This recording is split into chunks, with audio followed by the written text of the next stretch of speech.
Merci beaucoup de m'accueillir. Recibirme. Merci à... Muchas gracias a Vicente Carrús y al señor Aravena por permitirme venir aquí, estar aquí hoy día, y a la Comisión Europea también que ayuda a mi venida. Cuando me propusieron venir, bueno, no se preocupen, yo no estoy llorando en este momento, no se preocupen, no estoy llorando durante el speech que les voy a dar. Quizás sí, una pequeña cosa quería decirles, sí. Gracias a ustedes me di cuenta que tenía un elemento marketing increíble. Porque aquí dice EC en todas partes. Y desde que llegué, yo me llamo Eric Chevalier.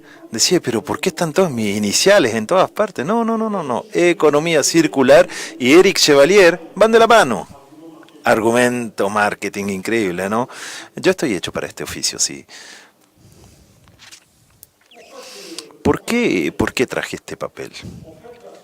Porque yo le pedí a algunos amigos que trabajan sobre la economía circular, me habían dicho, trata de encontrar algo simbólico. Y para mí, bueno, esta es la mejor idea, lo mejor que encontré. Este papel, como lo pueden ver, está lleno. Y adentro, uno puede sacar un segundo rollo que uno puede llevar en su bolso. Hasta ahí, bueno, nada extraordinario, bueno. Pero, imagínense los miles, los centenares de miles de camiones que van con poco peso, porque el papel confort no pesa tanto, ¿no es cierto? Y que están vacíos al interior.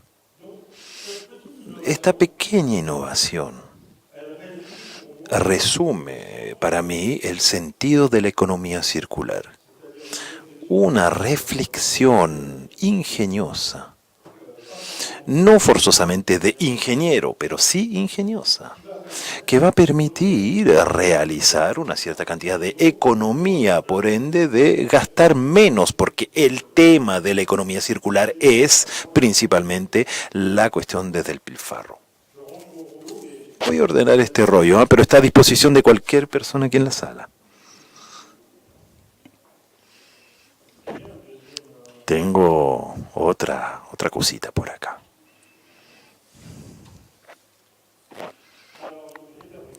No, se me perdió. No se perdió. Aquí está.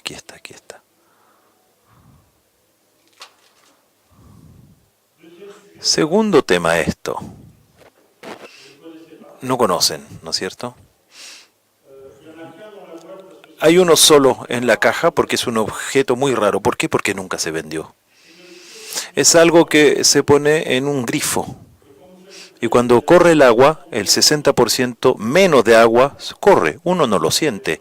Uno se lava las manos, por ejemplo, para un uso normal. Para riego, el 60% de agua menos.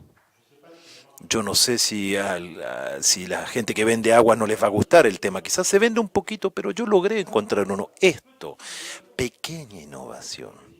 Pero imagínense el impacto que puede tener. Entonces hay una cantidad de temas que son buenas ideas. Luego les voy a presentar otra idea. Que Renet, bueno, esto es quizás la conocen esta marca aquí, se trata de para lavar la ropa, la idea es no tener más bidón. Usted ve esto, uno dice, bueno, imagínense, un ciudadano comprometido, un ecologista, dice, mira, bueno, aquí hay un producto, es un cierto progreso, ¿no es cierto?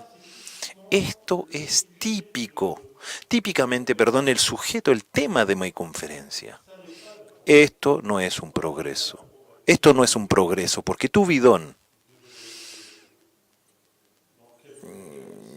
con el producto para lavar la ropa, se puede reciclar el bidón. Esto se puede reciclar, pero tenemos 3 capas de plástico diferentes, por ende, se necesita una tecnología para separar las 3 capas de plástico, para separarlo y reciclarlo.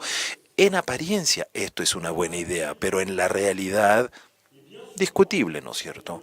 Muchas veces en la economía circular uno piensa hacer bien las cosas, piensa que el producto es el producto correcto, pero cuando hacemos el balance energético, carbono, cuando uno en el fondo tiene un análisis global y real, se da cuenta que la idea que puede parecer muy performativa, en realidad es medianamente performativa. Bueno, como yo no los quería dejar con una idea mala, con las pequeñas, con este tipo de producto, esto, para los que tienen niños, ¿no es cierto? Esto se llena para poner yogur, puré de manzana, algo, colación, y esto se puede lavar 50 veces.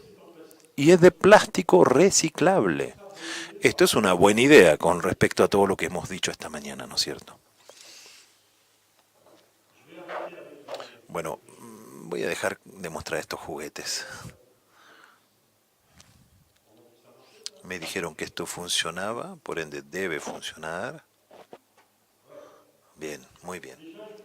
Bueno, puse de nuevo para que entiendan desde dónde hablo. Es muy importante, yo creo, cuando uno tiene una conferencia, decir, bueno, saber, pero a ver, ¿desde dónde me habla este? Yo, en primer lugar, yo soy una persona que descubrió la economía circular como electo. Yo soy consejero regional, es una suerte de diputado regional de la región de París y de su región. Tenemos 12 millones de habitantes en la zona que yo represento. Todo el 50% del PIB francés, y en términos de desecho, voy a volver ahí sobre ese tema, pero es un tema sumamente complejo. Tuve la oportunidad durante 7 años de presidir el observatorio que está a cargo de las estadísticas de la región de París.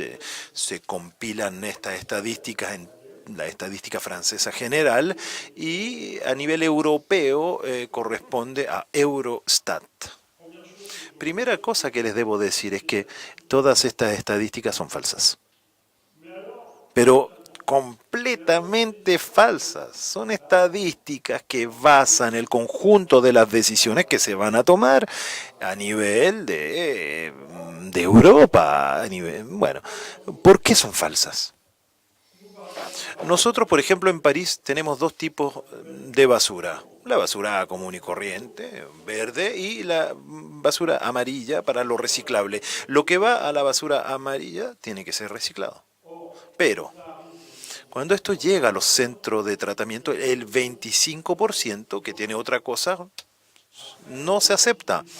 Después se recicla una parte y otra parte tampoco es reciclada, pero en las estadísticas que nos dicen, todo fue reciclado. Entonces, bueno, ¿eso qué significa en el fondo? La filosofía del reciclaje en Francia, desde el momento en que un desecho es puesto en una línea de reciclaje, ¿se considera que ya está reciclado? Obvio que no. ¿En qué proporción? Es muy complicado saberlo, sobre todo cuando estamos hablando de desechos que no son solo desechos domésticos.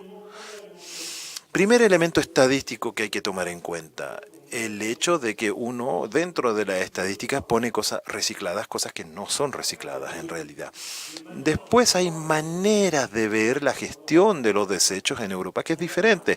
En Alemania, por ejemplo, no hay centro de almacenamiento de desechos. Pero cuando uno ve la realidad, se da cuenta que hay el doble de cantidad en Alemania que en Francia. Uno no puede comprender eso.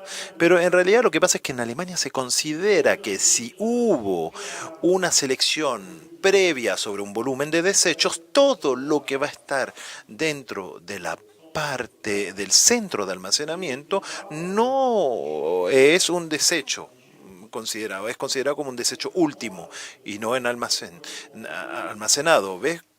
Ven que hay una diferencia entre dos países que pueden ser similares. Hay diferencias en la estadística entre Francia y Alemania, por ejemplo. Tercer punto importante, nosotros estudiamos tasas de reciclaje. Tenemos países como Bulgaria, Rumania, donde sabemos hay poblaciones ROMs, que son el 20% de la población y que viven, no quiero hacer una caricatura, pero gran parte de ellos viven del reciclaje informal. Ese reciclaje no está en la estadística Eurostat. Esto les digo porque Es muy complejo cuando uno desea llevar una política de gestión medioambiental.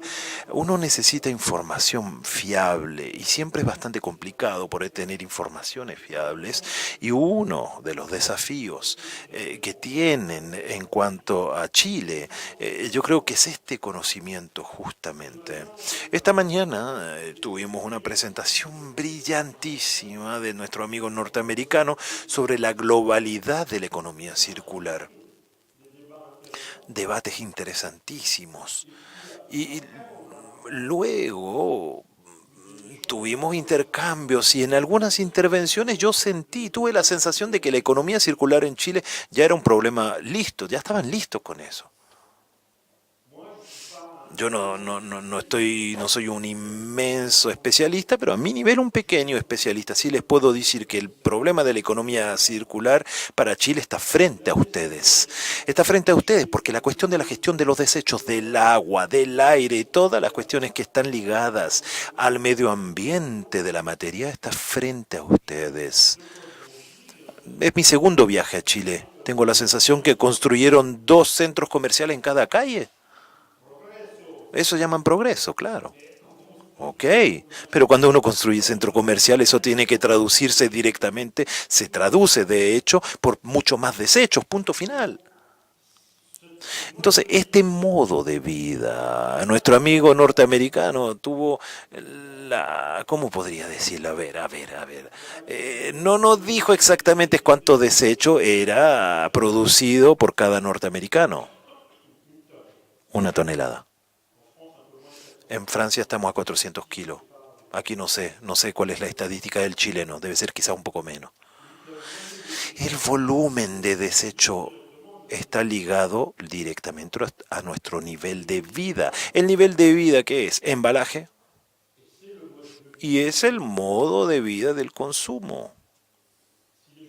Si la gente cocina, tiene desechos orgánicos. Si la gente compra platos preparados, tienen plástico y una cantidad de cosas.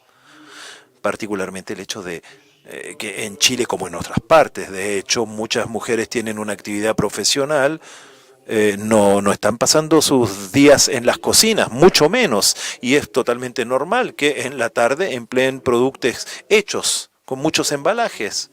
El aumento del nivel de vida. Como francés yo les deseo eso a ustedes. Tiene que traducirse por un aumento enorme, enorme de su producción de desecho. Es una introducción muy larga, ya sé.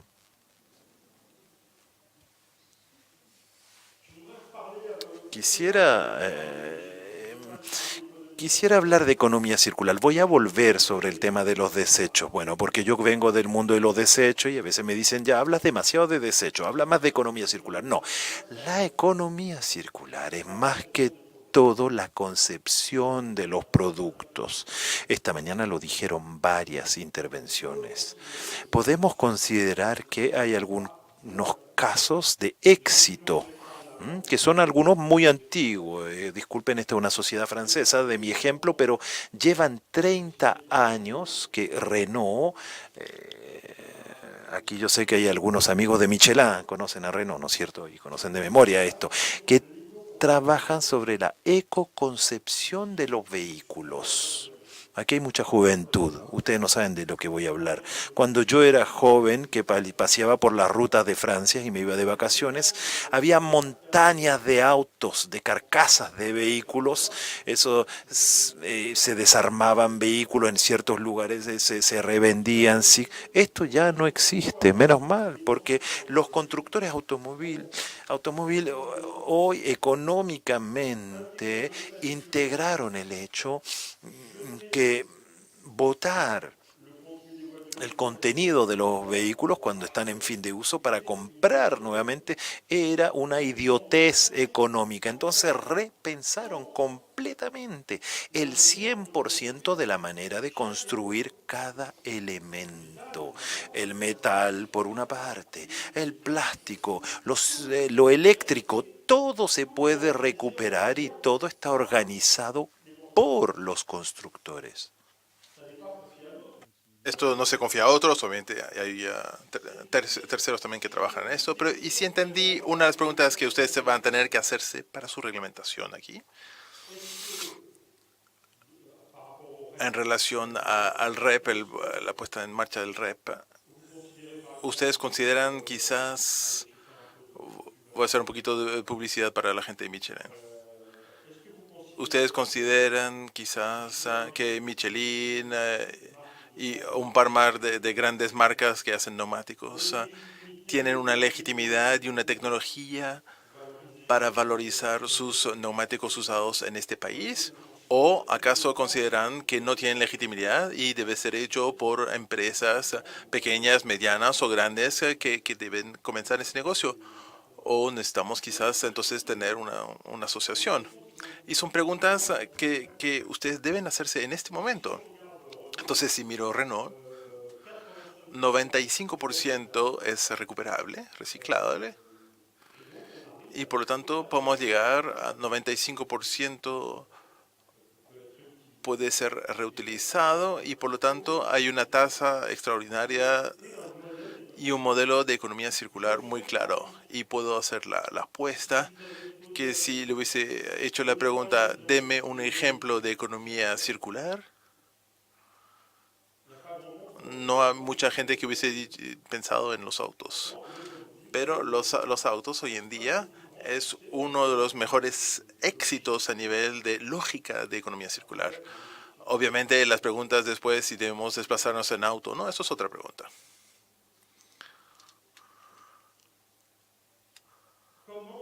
¿Cómo en un país como el suyo, y hablo desde mi experiencia de europeo y de francés, cómo debo desarrollar una lógica de economía circular? No es para nada simple. Alguien mencionó que hizo una presentación que fue hermosa, que sobre las multinacionales, cosas muy interesantes, y iba por todos los lados y era maravilloso. Por favor, qué entusiasmo tenía. No, es muchísimo más complejo que eso. En Francia tenemos una técnica controlada por Europa, pero lo que hacemos es muchos impuestos. No sé si están siguiendo la actualidad, todos tienen un chaleco amarillo diciendo no más impuestos. Entonces, antes que les llegue a ustedes, quizás hay que pensar las cosas de otra manera. Para mí, y hablo desde mi punto de vista, desde lo que entendí de la problemática, la manera correcta de avanzar, y volviendo al ejemplo de Renault, es tener un acuerdo entre las filiales económicas, objetivos de utilización de materiales reciclados o revalorizados. ¿Por qué? Porque aquí quizás hay un poco menos gente que esta mañana, pero había mucho más estudiantes en la mañana y estoy seguro que muchos de ellos van a querer estudiar eso y van a querer hacer su tesis o van a querer investigar esos. Muchos de ellos van a querer tener una startup. Y si hacen una startup, van a tener el premio de la Corfo y van a tener las felicitaciones generales. Les van a decir, es maravilloso, pero hay que tener un mercado. Y para que haya un mercado, tiene que haber una contractualización de objetivos que sean comunes. Y quise tomar un ejemplo simple. Esto es lo que voy a decir, es estos bidones.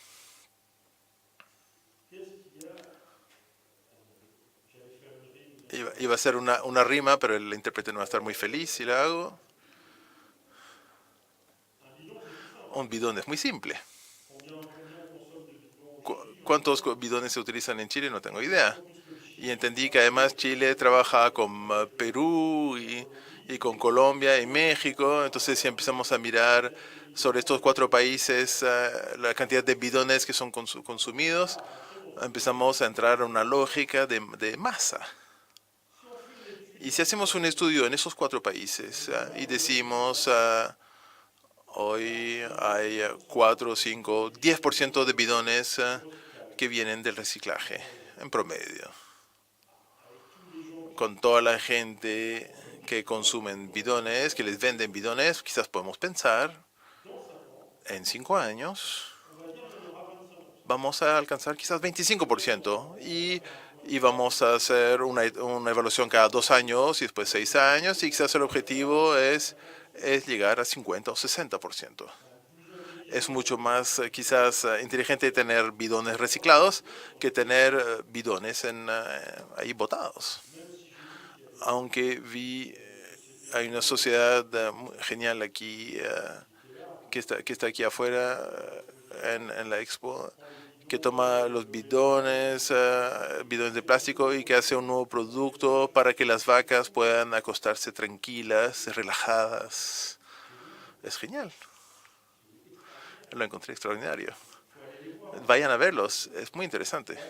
Pero volviendo al bidón. Si nos ponemos objetivos a nivel de varios países, vale tanto para los que tienen producción local, los que son productos importados, y puede tener una cuota. Y si la cuota no se respeta, entonces no validamos la mercadería. Y es lo que yo llamo la reglamentación por la norma, que permite avanzar en todas las temáticas, agricultura, el turismo, y de manera relajada, abierta, con los actores reales, no solo con los tecnócratas, que son geniales. Los tecnócratas son buenos. En Francia tenemos los mejores, ustedes lo saben, obviamente. Pero todos tenemos una tecnocracia que tiene ideas, que quizás tengan buenas ideas, pero hay que ponerle frente a la gente en terreno, de los productores, de los que trabajan en otros lugares sobre la misma pregunta, y montar modelos de negociación. Y para mí, con mi visión, y me permito decir aquí porque estoy muy lejos de casa, entonces me siento con alas aquí, pero ustedes entienden lo que quiero decir. Hay que tener una lógica estratégica global que nos permita avanzar en esas temáticas. Volvemos un poquito sobre los residuos. Soy parisino. París, todos saben más o menos dónde está. Francia, Torre Eiffel y todas esas cosas. Es la ciudad que desde la Edad Media tiene una guerra contra los desechos, los residuos. Ya no sé el año exacto, pero en 1600 o 1500 y algo, el que botaba su basura fuera del lugar que le correspondía era pena de muerte. La pena de muerte antes era quizás más simple que hoy en día, pero una guerra increíble, debates sorprendentes todo el tiempo.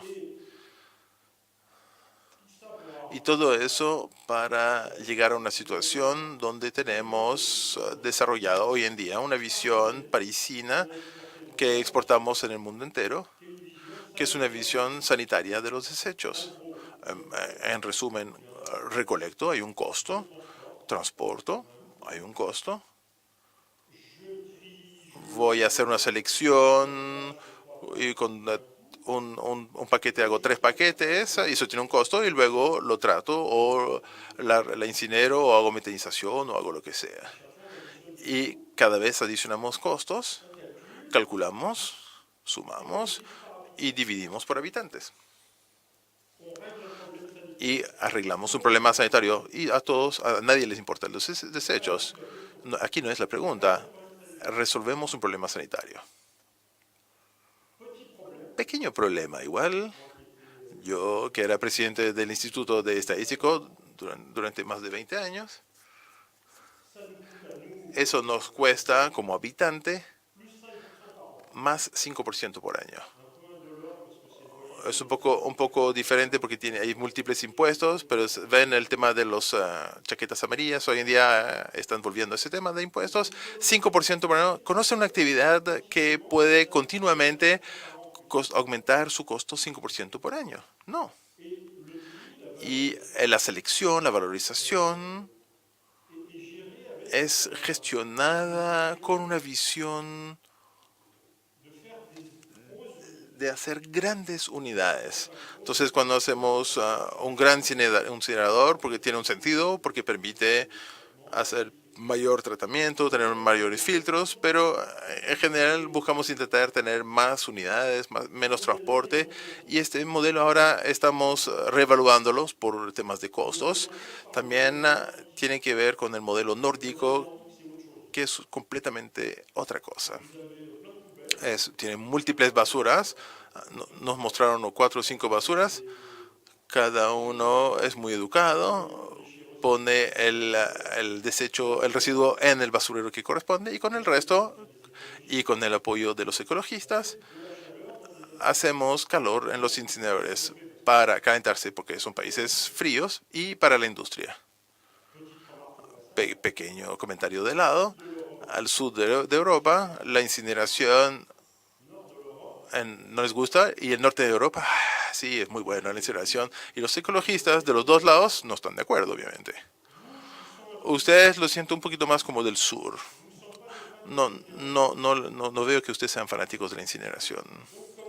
Entonces, ¿cómo manejamos esa temática? ¿Cómo vamos a tratar la gran cantidad de desechos? Porque ya está aquí. Fui a algunos lugares donde tratan sus desechos. Existen, ya están ahí. Huelen como corresponde, muy numerosos. Entonces, ¿cómo nos encargamos de estos desechos? Entonces, la primera cosa que hay que hacer es ya no mirarlos como desechos o residuos. Si queremos salir adelante, un residuo hay que mirarlo como una materia prima con la que se pueden hacer muchas cosas.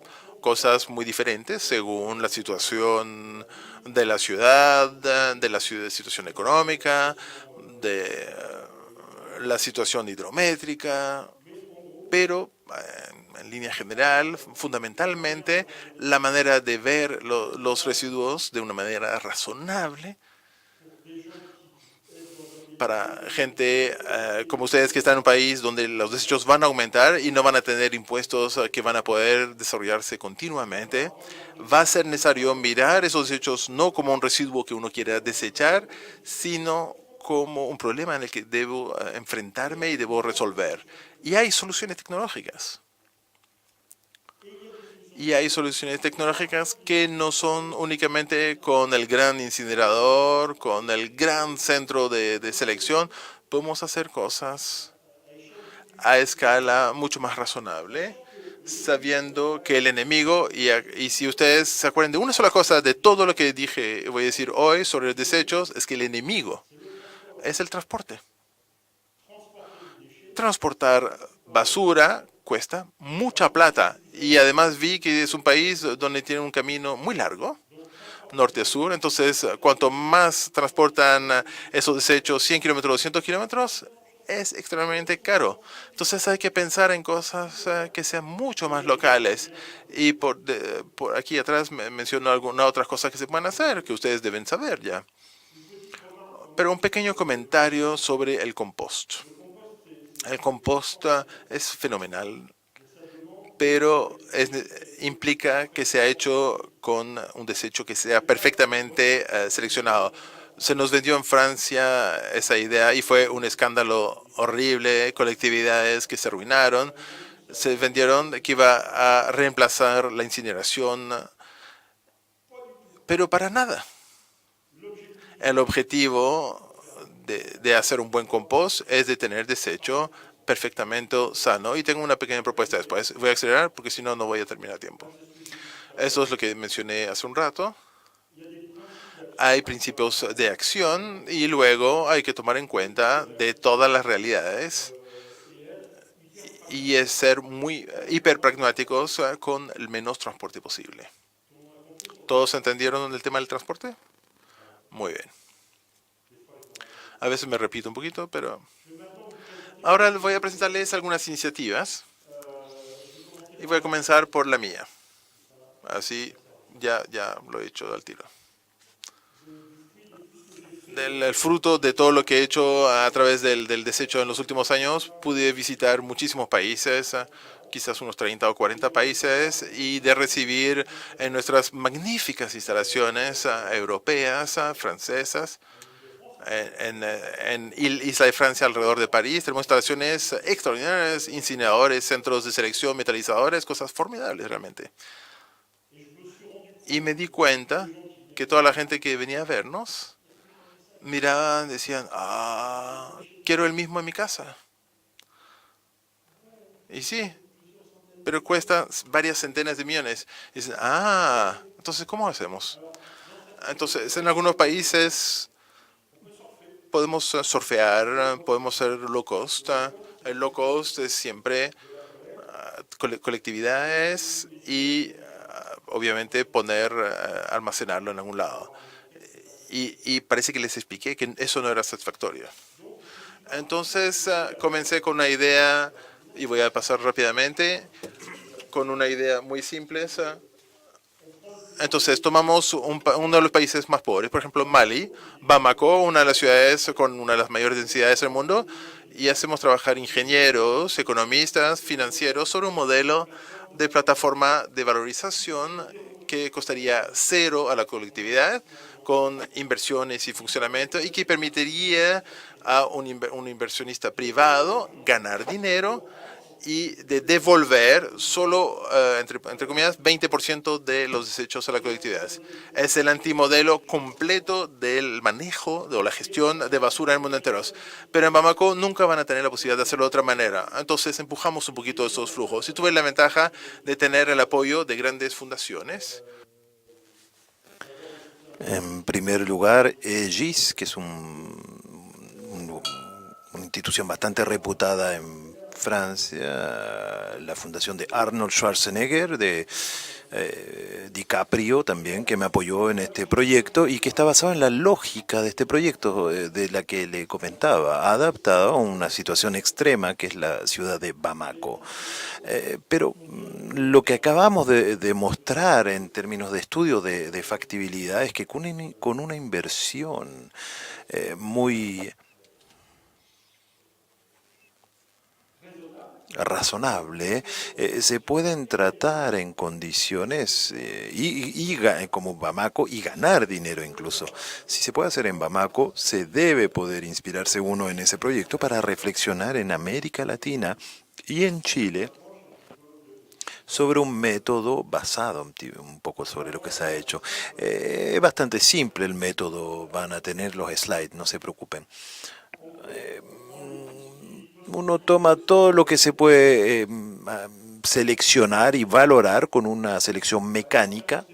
Luego se separan lo orgánico que estuvo mezclado, pues se seca. Lo orgánico es mucho más fácil secar en Bamako, que está todo más seco. Se va a carbonizar, se hace un carbón de madera y con lo plástico se puede por pirólisis hacer una suerte de fuel un poco más pesado, y en Bamako hay una falta de fuel, no hay refinería, por ende las industrias que pueden funcionar con fuel funcionan con diésel. Entonces construimos también el modelo económico basado en esa realidad. En condiciones extremas, como lo pueden ver, estamos tratando de demostrar de que se puede hacer funcionar esta lógica de gestión de residuos creando productos con un valor. El combustible efectivamente tiene un valor importante cuando uno, por ejemplo en Chile, uno puede trabajar con la Sociedad Chilena de Electricidad, uno sabe que se va a estar pagado, le van a pagar. Si uno trabaja con la Sociedad Eléctrica de Mali, sabe que no va a ser pagado. Entonces las lógicas son diferentes también.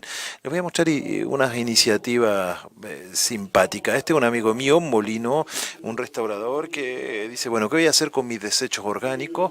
Y arma una sociedad. Hoy día puede tratar todos los desechos de restaurantes, de casinos, de diferentes instituciones. Esto sería un tremendo proyecto para una ciudad como Santiago, ciudades costeras como Valparaíso, donde hay muchos restaurantes. y poner en marcha una estrategia de recolección de los desechos. Se puede hacer también en compost. Yo le hice visitar a Vicente Caruso un sistema con lombrices, con no sé, uno puede tener una estrategia de producción de compost de excelente calidad usando estos residuos que tienen una fuente segura y que llegan todos los días de los restaurantes. Sociedad Molino, Molino lo pueden buscar en internet, es un super proyecto. Hoy día recolecta los desechos de centenares de miles de habitantes de París y alrededores. Otro proyecto que me interesó mucho de lo que se hace en Francia hoy en día, la empresa Vinci está con una fábrica móvil para fabricar una autopista con la autopista antigua. Yo dije, a ver, ¿cómo? Claro, ellos tienen miles de kilómetros de autopistas.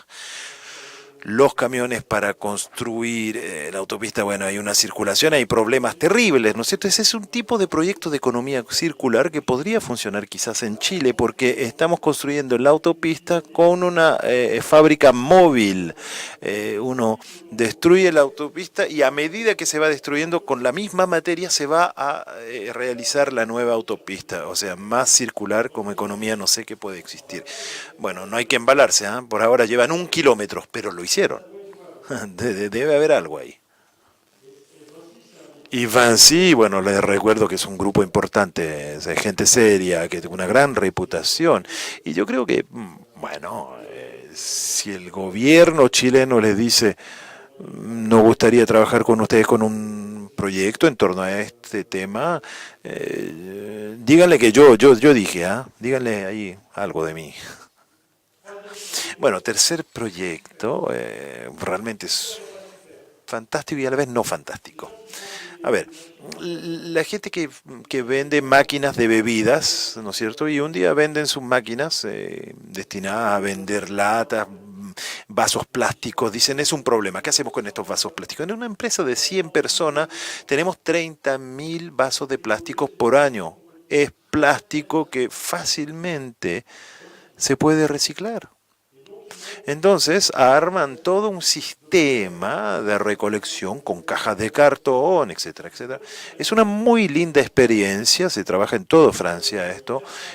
No pierden dinero, lo que ya es algo, en un proyecto de este tipo ya es algo no perder dinero, ¿no es cierto? Pero, y quizás es un poco la misma problemática que les presentaba hace un rato, la cuestión de vamos a prohibir el uso de los objetos plásticos, por ejemplo, clínicos, por ejemplo, pueden hacer que este sistema caduque rápidamente.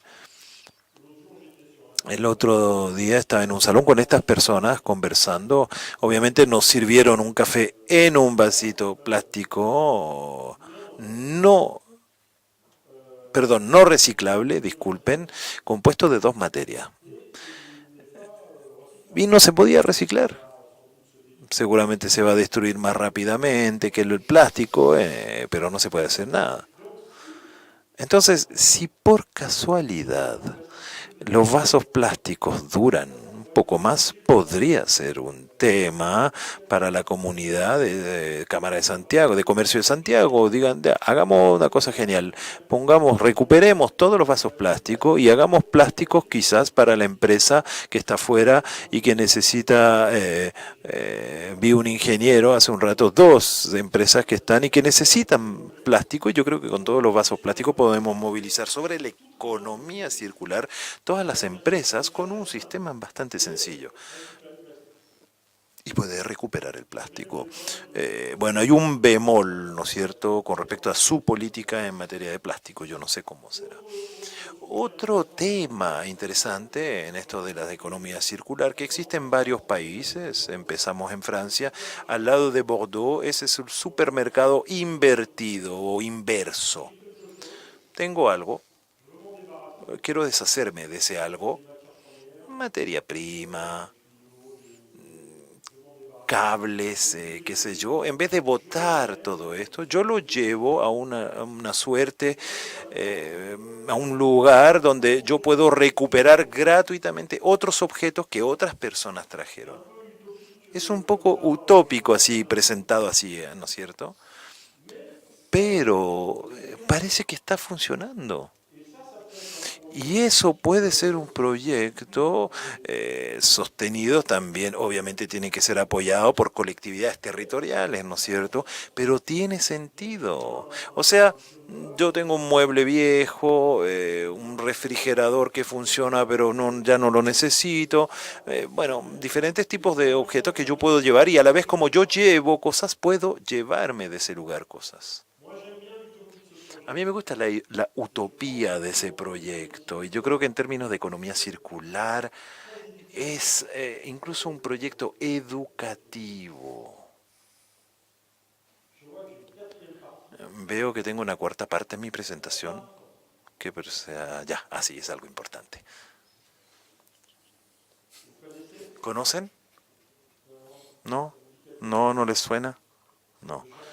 Este es el gendarme de Saint-Tropez, Luis de Fines, toda mi juventud.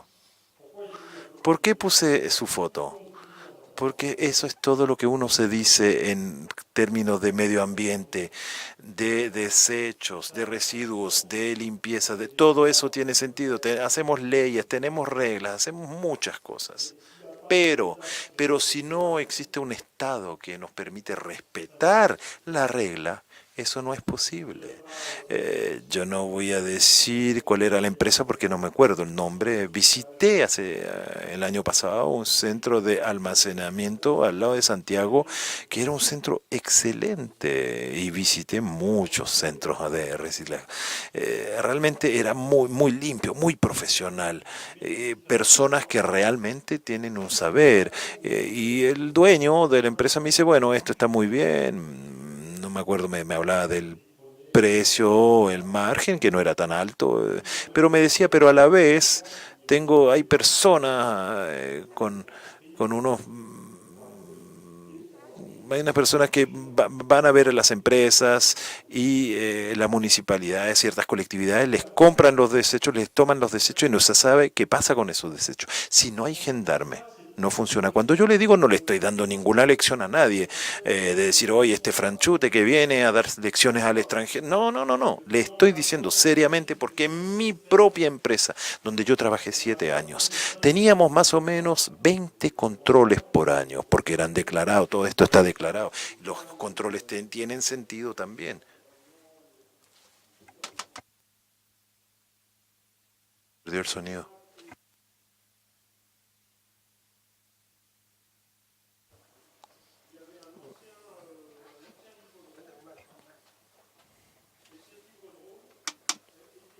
No se escucha.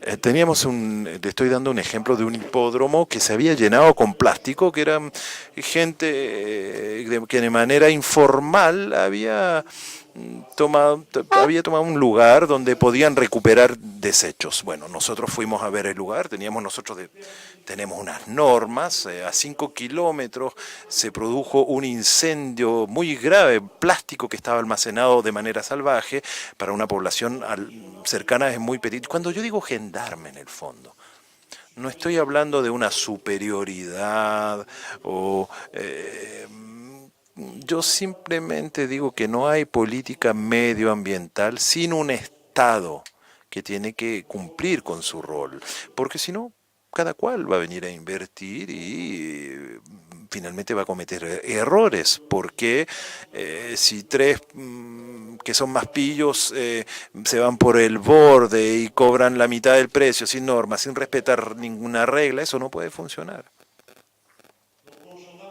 Por eso cuando yo hablo de este policía, de este gendarme, es importante. Y tengo una super slide para terminar.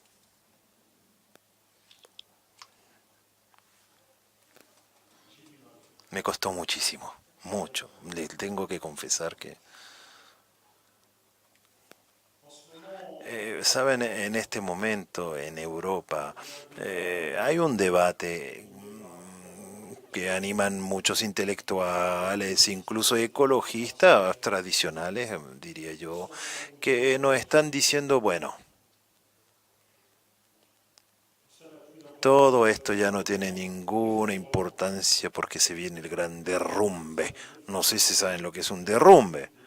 Ustedes tienen la costumbre de los temblores, los terremotos, por ende más o menos pueden visualizar.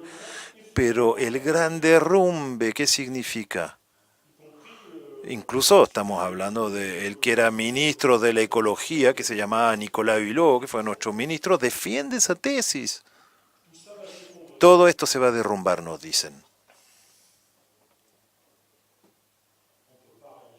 Uno no puede pensar así. Para nuestros niños, hay que tener una visión positiva y la ecología es una visión positiva. La demostración que se hizo esta mañana, nuestro amigo norteamericano, fue extraordinaria. Tenemos la posibilidad de hacer bien las cosas. Después, bueno, se necesita imaginación, se debe contar con la posibilidad de que toda la juventud de un pueblo se pueda movilizar sobre estos temas y la posibilidad de tener un encuentro con la industria de cada país, la administración de cada país. Hay que crear proyectos comunes. Hay que crear dinámicas positivas a nivel local. No vamos a esperar todo el gran derrumbe. Entiende que esta slide me costó muchísimo crearla, porque quería terminar en el fondo con una visión positiva.